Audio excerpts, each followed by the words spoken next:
Imagine the audacity, creating an entire country from scratch in Antarctica. In 2283, an Italian crime ring had this crazy idea and almost managed to trick over 700 people worldwide. They invented the sovereign theocratic Antarctic state of St. George, a pompous name for something that only existed on paper and online. The scheme was simple but brilliant: sell fake citizenships and passports for thousands of euros, promising tax benefits and special immigration status. It was as if someone decided to sell plots of land on the moon, but with very convincing official documents. What's most impressive is how these criminals exploited a real loophole in international law. Antarctica doesn't belong to any country. It's governed by the 1959 Antarctic Treaty, which prohibits territorial claims for non-scientific purposes. So technically, there's a gray area that the scammers used as a false legal basis. They created professional websites, documents with official-looking stamps, and even a fictitious government structure. The victims included business owners seeking tax havens, immigrants desperate for valid documents, and even a few adventurers who believed they were buying citizenship in a new emerging nation. When the Italian police uncovered the scheme, a judge described it as one of the most bizarre crimes ever seen. The plan was to launder all the money through Malta, creating a complex network of bank transfers to mask the illicit origin of the funds. Over 700 people were deceived, losing their savings in exchange for documents that weren't even worth the paper they were printed on. The operation was dismantled with arrests and asset seizures, but it left an important lesson about how money laundering schemes are becoming increasingly creative. Sometimes life's irony is so absurd it feels like a movie script.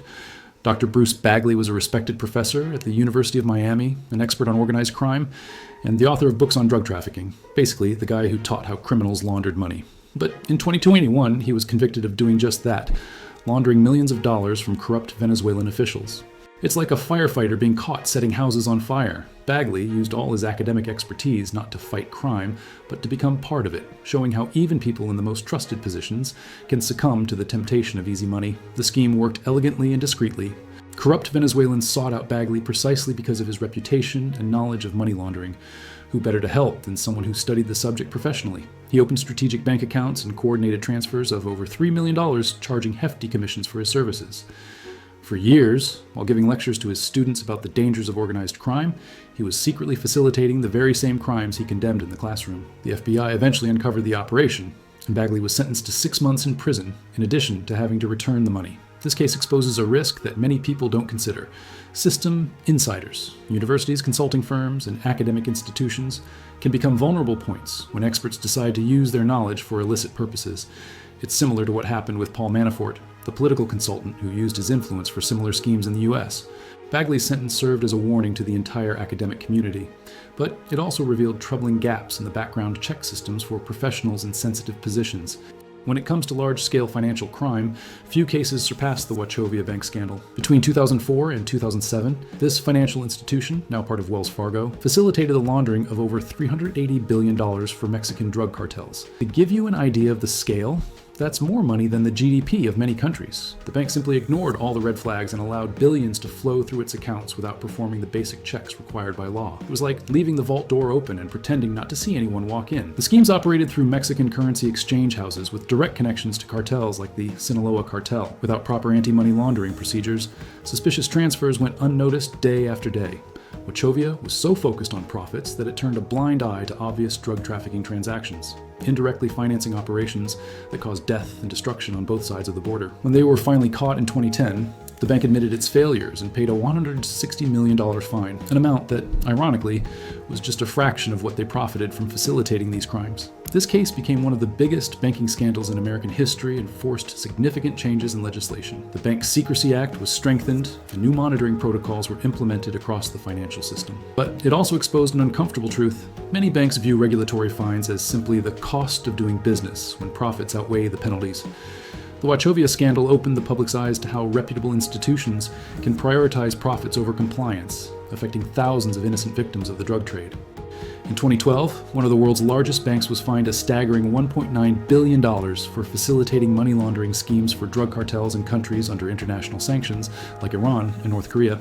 HSBC didn't just ignore obvious warnings, they literally redesigned their teller windows in Mexico to better accommodate the boxes of cash the cartels brought in. It was as if the bank had put a sign on the door saying, "Criminals welcome, VIP service available." From 2006 to 2010, the bank allowed billions of dollars to flow through its accounts without conducting the basic checks required by law. Investigations revealed that HSBC executives knew exactly what was happening, but chose to turn a blind eye because the profits were astronomical. When the scandal finally came to light, Several high-ranking executives resigned. The case led to dramatic hearings in the U.S. Congress that were broadcast live to the entire world. The bank had to publicly admit that it had failed in its basic duties of compliance and monitoring. This case represents one of the largest penalties ever imposed on a financial institution, and forever changed how global banks are monitored. The billion-dollar fine forced HSBC to implement much stricter surveillance systems and increased regulatory pressure on the entire global banking sector. However, critics argue that even massive fines like this are seen by banks as mere operating costs, when no executive actually goes to prison. The parallel with the Standard Chartered case in the same year shows that the problem was systemic in the banking industry, and while large banks faced public scrutiny, creative criminals were developing even more unusual methods to move dirty money.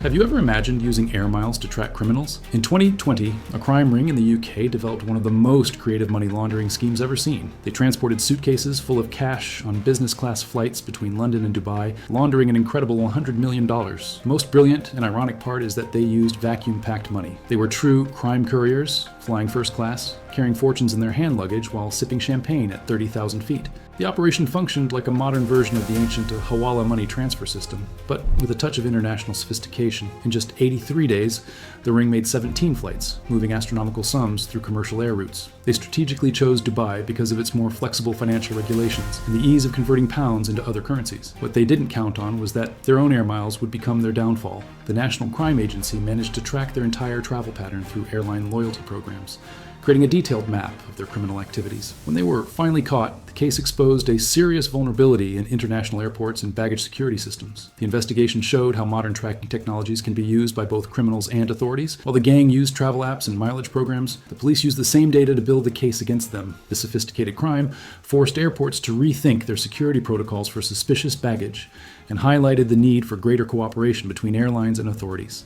The Danske Bank scandal shook the European financial world to its foundations. Between 2007 and 2015, this respected Danish bank facilitated the laundering of a staggering $200 billion through its Estonian branch, an amount so absurd it represents almost half of Denmark's GDP. The scheme operated like a true industrial laundromat for dirty money, where shell companies from Russia and former Soviet republics dumped illicit funds that came out the other side completely clean. It was as if the bank had transformed into a giant washing machine, but instead of clothes, they washed criminal fortunes. The operation was so blatant it would be comical if it weren't so tragic. Phantom companies with pompous names opened accounts with suspicious documentation, moved millions in a matter of days, and then disappeared without a trace. The bank simply ignored all the red flags, transfers at odd hours, amounts inconsistent with the company's profiles, and transaction patterns that screamed dirty money. When the scandal finally came to light in 2018, the CEO resigned immediately, and fines exceeded $4 billion. The bank had to completely shut down its operations in the Baltic countries and face investigations in multiple nations. This case became the largest money laundering scandal in European history and forced a complete overhaul of the European Union's banking regulations.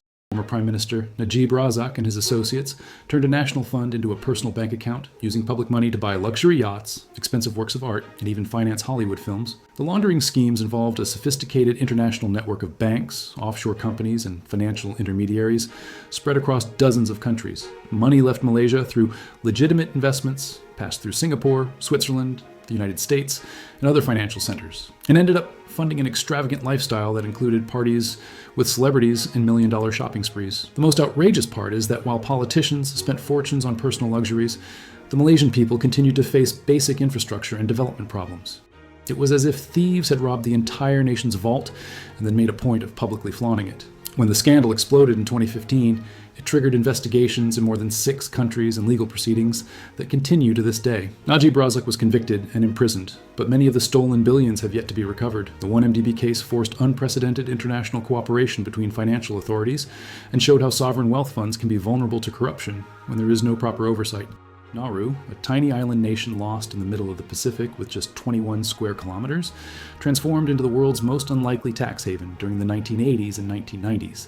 This small island, with fewer inhabitants than a middle-class neighborhood, discovered a gold mine far more lucrative than its phosphate reserves, selling banking licenses to anyone who would pay, no questions asked. It was as if Nauru had put up a giant sign saying, "Money laundering welcome, no red tape."